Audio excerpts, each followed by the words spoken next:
Assalamualaikum warahmatullahi wabarakatuh. Salam sejahtera buat kita semua. Selamat jumpa lagi di channel YouTube saya. Sebelum saya lanjutkan workshop online PK Guru kita bagian kedua ini, bagi Bapak Ibu yang belum subscribe channel saya, silahkan subscribe dulu. Dan bagi yang ingin berlangganan dan mendapatkan notifikasi dari channel saya, silahkan klik tanda loncengnya. Pada video saya yang pertama, sudah dijelaskan hal-hal apa aja yang perlu dipersiapkan di dalam penyusunan atau penetapan SKP. Yang pertama yang harus disiapkan yaitu lampiran 1 dari Peraturan Menteri PAN RB nomor 16 tahun 2009 dan rekap hasil angka kredit per tahun PK Guru, baik guru mata pelajaran, guru BK, guru kelas, kemudian guru yang memiliki tugas tambahan seperti kepala sekolah, wakil kepala sekolah, kepala perpustakaan, laboran, dan bengkel. Itu. Dan ada penugasan-penugasan yang selama 1 tahun dan ada penugasan yang kurang dari 1 tahun.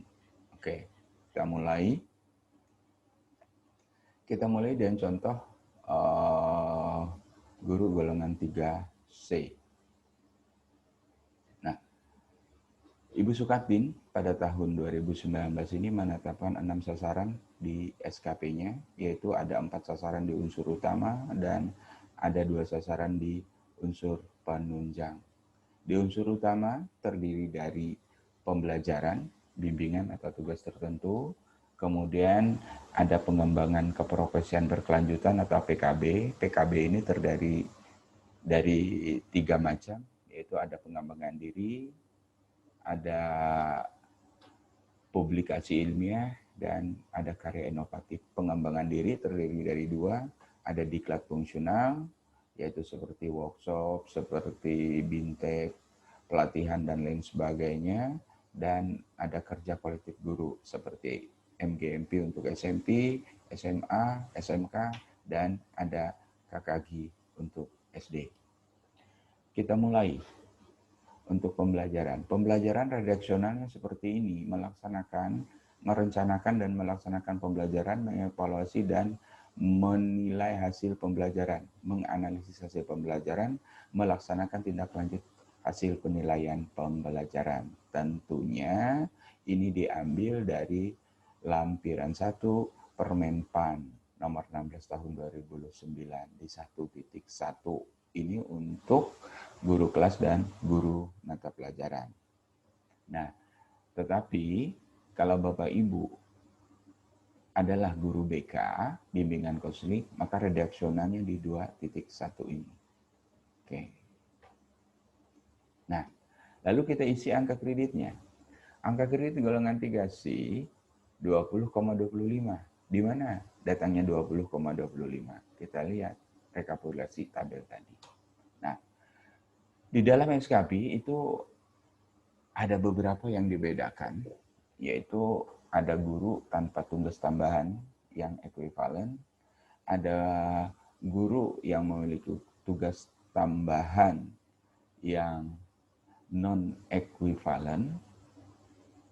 Nah, yaitu misal seperti wali kelas, pembina OSIS, dan lain-lain. Itu dibedakan lagi penugasannya selama 1 tahun, yaitu nilai angka kreditnya adalah 5% dari hasil PKG tahun tersebut.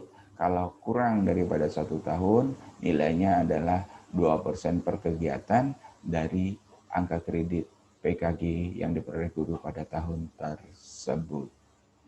Nah, kemudian seperti video saya sebelumnya juga disebutkan bahwa untuk penetapan angka kredit KBM ini dan tugas tambahan itu berada pada nilai angka kredit dengan kriteria baik. Jadi tidak boleh amat baik atau tidak boleh cukup. Jadi semuanya berada pada kategori baik.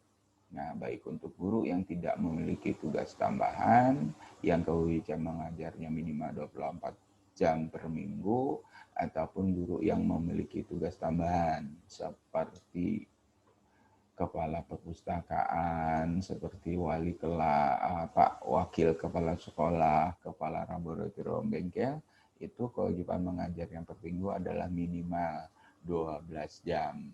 Oleh karena itu, PK pembelajarannya hanya 50% dari PK guru yang tidak memiliki tugas tambahan yang ekuivalen. Oke. Nah, disitulah dapatnya 20,25 golongan 3C 20,25. Nah, kemudian di kuantitas atau output diisi hasil PKG. Kenapa jadi hasil PKG? Karena di lampiran 1 ini untuk pembelajaran itu satuan hasilnya adalah laporan penilaian kinerja. Laporan penilaian kinerja ini adalah penilaian kinerja guru. Jadi hasil PKG kualitas mutunya maksimal ditulis 100, waktunya maksimal 12 bulan. Oke, kita lanjut. Di 2019 Sukatin menjadi wali kelas. Sebagai catatan, karena PKG ini tahunnya adalah tahun anggaran, Januari Desember, maka PKG tahun 2019 itu ada di 2 tahun ajaran, yaitu di semester genap tahun ajaran 18-19 dan di semester ganjil tahun ajaran 19-20. Oke, menjadi wali kelas kita lihat apa ada menjadi wali kelas. Kita lihat di sini, nah menjadi wali kelas. Nah, masukkan di sini menjadi wali kelas. Kemudian tadi disebutkan bahwa kalau tugas tadi dilaksanakan selama 1 tahun, maka nilainya adalah 5% dari hasil PK. Nah, jadi 5% kali 20,25 itu dapat 1,01. Nah, kuantitasnya hasil PKG, mutunya 100, waktunya juga maksimal 12 bulan. Nah, kemudian sasaran yang ketiga masih di pembelajaran dan tugas tertentu, Ibu Sukatin juga menetapkan untuk menjadi pengawas di kegiatan penilaian dan evaluasi proses hasil belajar, yaitu di kegiatan penilaian akhir sekolah dan di kegiatan penilaian akhir tahun. Tadi juga sudah disebutkan bahwa kalau tugas yang diemban tadi kurang daripada 1 tahun, maka per kegiatannya itu adalah 2% dari hasil PK nilai angka kreditnya. Nah, karena ini 2 kegiatan berarti 4%. 4% kali 20,25 dapat 0,81. Nah, ini apa ada di redaksional kita lihat. Nah, ini ada di redaksionalnya. Oke, dalam kurung itu tambahannya. Nah, ini hasil PK maksimal 100, ini sudah ada di kalender pendidikan. Jadi kita katakan 2 minggu bahwa penilaian akhir sekolah di kalender pendidikan itu adalah dilaksanakan selama 6 hari. Nah, jadi berarti ini 2 minggu. Nah, kemudian untuk PKB dari 3 kegiatan PKB tadi, pengembangan diri, publikasi ilmiah, dan karya inovatif, Ibu Sukatin melaksanakan pengembangan diri, menetapkan bahwa pengembangan dirinya antara 81 sampai dengan 180 jam. Nah, tapi sebenarnya Ibu Sukatin ini menetapkan antara 30 sampai 80 aja. Nah, lalu pertanyaannya, bolehkah SKP itu dirubah? Boleh.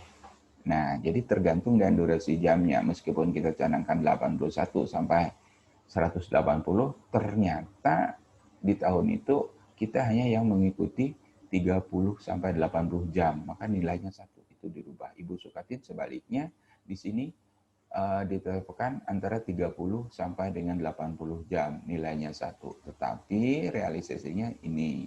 Nah, ini apa ada? Kita lihat lagi di lampiran tadi. Diklat fungsional. Nah, ini ada. nilainya 2. Langsung aja tulis nilainya 2. Nah, lalu outputnya apa? Laporan PKB. Laporan PKB ini adalah laporan tentang pelaksanaan kita mengikuti PKB tersebut. Antara lain di laporan PKB itu ada laporan portofolionya, kemudian ada sertifikatnya, ada surat tugas atau surat keterangannya. Nah, mutu maksimal 100, ini 12 bulan. Kenapa jadi ini 12 bulan? Karena kita tidak bisa mengestimasi di bulan berapa atau berapa hari berapa ini kita tidak bisa. Jadi ini ditulis 12 bulan. Nah, kemudian di unsur penunjang ada 2 yang Ibu Sukatini tetapkan, yaitu menjadi pengawas ujian nasional dan ujian sekolah dan menjadi anggota profesi, organisasi profesi. Nah, ini ada nilai angka kreditnya sendiri. Nah, jadi mengawas ujian penilaian dan evaluasi terhadap hasil belajar tingkat sekolah ini sama dengan ujian sekolah. Nah, nilainya berapa? Nilainya bukan persentase daripada nilai PKG ini, tetapi itu sudah ada di lampiran 1. Nah, itu penunjang. Sudah ada di lampiran 1 ini sebagai pengawas ini tingkat sekolah. 0,08, ujian nasional juga 0,08. Maka ditetapkanlah di sini 0,08. Lalu buktinya apa? Buktinya adalah surat keterangan atau surat tugas dari atasannya. Nah, ini ditetapkan oleh 100, ini dilaksanakan selama 2 minggu ujian sekolah, 2 minggu. Nah, kemudian yang terakhir Ibu Sukatin menetapkan sasarannya yaitu jadi anggota organisasi profesi anggota aktif PGRI. Nah, ini apa ada? Ada nih anggota organisasi profesi sebagai anggota aktif nilainya 1, pengurus aktif nilainya 1, anggota aktif nilainya 0,75.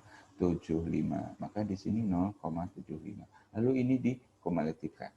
24,90 itulah sasaran angka kredit sasaran kerja Ibu Sukatin pada tahun 2019. Sekali lagi, ini rencana. Jadi nanti mungkin di dalam perjalanannya selama 1 tahun bisa hanya berubah. Itu terutama yang ada di sini di pengembangan diri. Oke. Nah, sekarang kita lanjut ke guru golongan 4.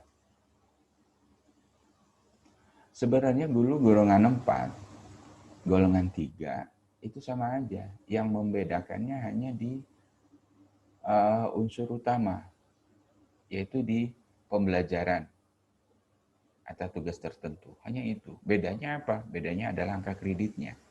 Nah, misalnya guru golongan 4 itu mengawas, nilainya lebih tinggi daripada golongan 3 yang mengawas. Nah, mengawas di kegiatan PAS atau dan FAT itu, tapi tidak di ujian sekolah atau ujian nasional. Kalau ujian sekolah, ujian nasional, nilainya sama 0,08 baik dia golongan 3, baik dia golongan 4. Tapi mengawas di kegiatan penilaian akhir semester dan penilaian akhir tahun, itu tergantung golongan. Tentunya yang golongannya tinggi, otomatis angka kreditnya juga tinggi. Karena persentase 5%-nya itu berdasarkan nilai angka kreditnya. Oke, seperti itu. Ya, tapi ada pengecualian antara golongan 3A dengan 3B. Itu karena 3A dan 3B itu lebih tinggi 3A. 3A itu 10,50, 3B itu cuma 9,50. Nah, kemudian 3C dan 3D lebih tinggi 3C. Nah, seperti itu. Nah, lalu ini apa benar? Benar. Nanti kalau kita bahas rumusnya, kita akan ketemu itu. Oke.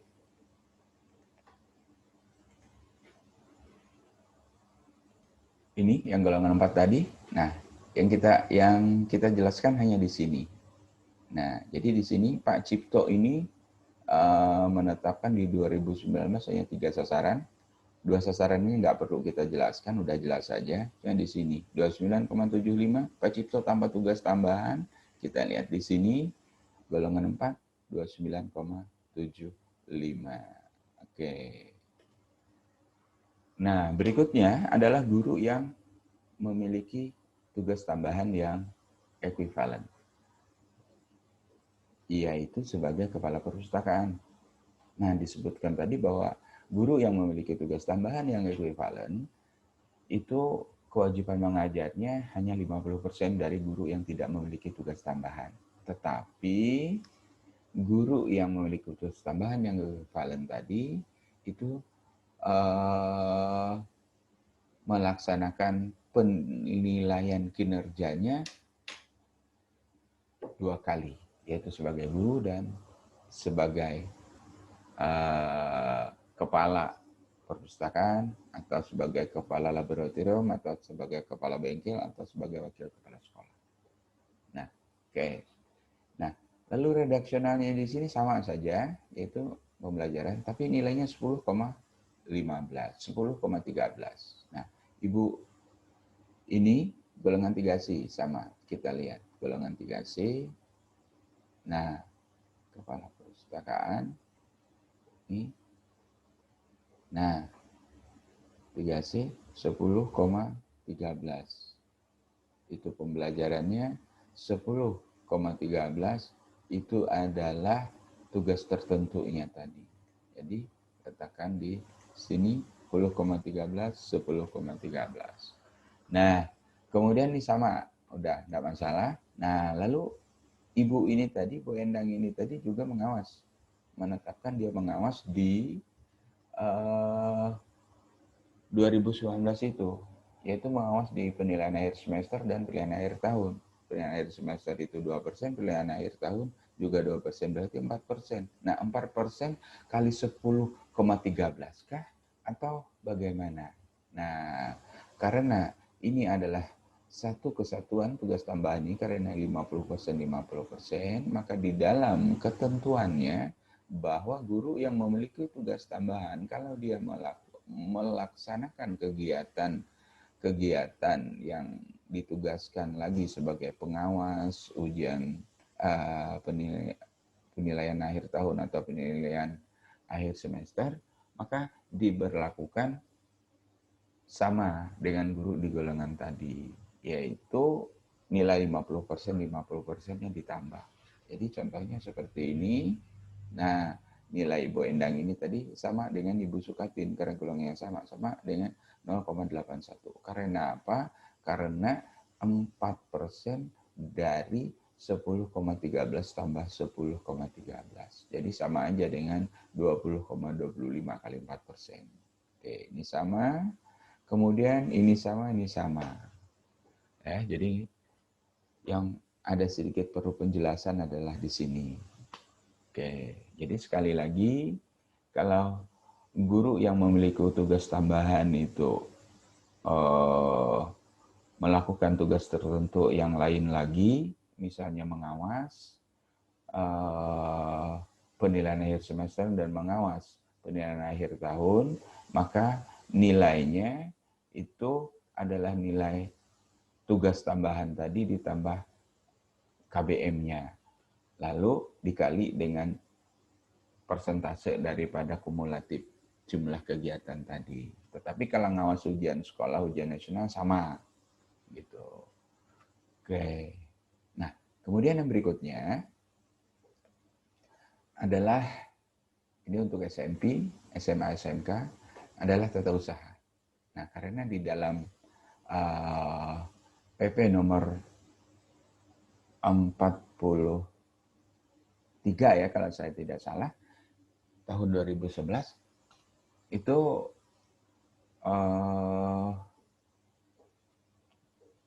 semua ASN atau PNS itu wajib menyusun SKP-nya atau sasaran kerja pegawainya di awal tahun anggaran. Nah, jadi meskipun ini bukan guru, kepala sekolah juga sebagai penilai wajib membimbing atau mendampingi staf TU atau tenaga administrasi sekolah lainnya untuk menyusun SKP-nya. Tetapi ini tidak mengacu kepada Permenpan 16 lampiran 1 tadi. Jadi ini dibuat berdasarkan kebutuhan sekolah sepanjang tahun tersebut. Dalam hal ini sepanjang tahun 2019. Jadi redaksionalnya adalah redaksional yang disusun berdasarkan kebutuhan-kebutuhan sekolah atau pekerjaan-pekerjaan di sekolah tadi yang dikerjakan oleh staf tata usaha. Nah, jadi ini ada unsur utama, sebelumnya nggak ada. Nah, jadi ini ada unsur utamanya, semuanya unsur utama, ada 13 sasaran. Sebagai contoh, ini membuat kategori guru dan pegawai. Kenapa jadi 12? Nah, karena per bulannya itu 1. Jadi Januari sampai Desember 12. Kemudian rekap daftar hadir siswa. Kenapa jadi 12? Karena per bulan. Nah, 1 bulan 1 rekapnya. Nah, kemudian pengisian buku induk. Kenapa 89 laporan? Karena tahun 2018-2019 itu siswa barunya itu ada 89 orang. Itu ada 89 orang. Maka yang diisi sampai mereka ke kelas 3. Ini ada di kelas 3, sudah mereka. Tahun ajaran ini untuk siswa kelas 3. Ini sorry, bukan siswa baru ya. Itu siswa kelas 3. Nih. Kelas 9, sorry. Nah.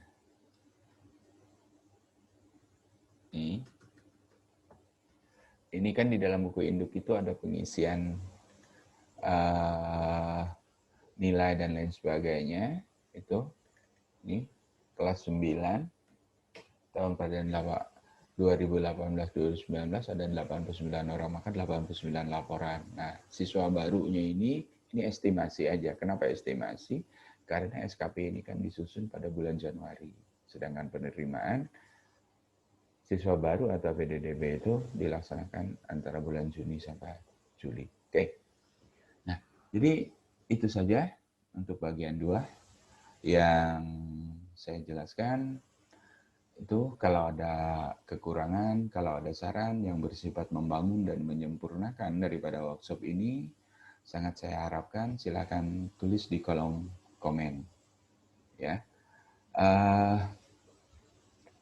Bagi Bapak Ibu yang berada di SD, apa yang saya jelaskan ini untuk tata usaha, kemudian guru yang memiliki tugas tambahan dan lain-lain, khusus di daerah-daerah yang Indonesia Timur, mungkin tata usaha di SD itu tidak ada. Nah, jadi ini hanya sebagai pengetahuan bagi Bapak Ibu. Oke.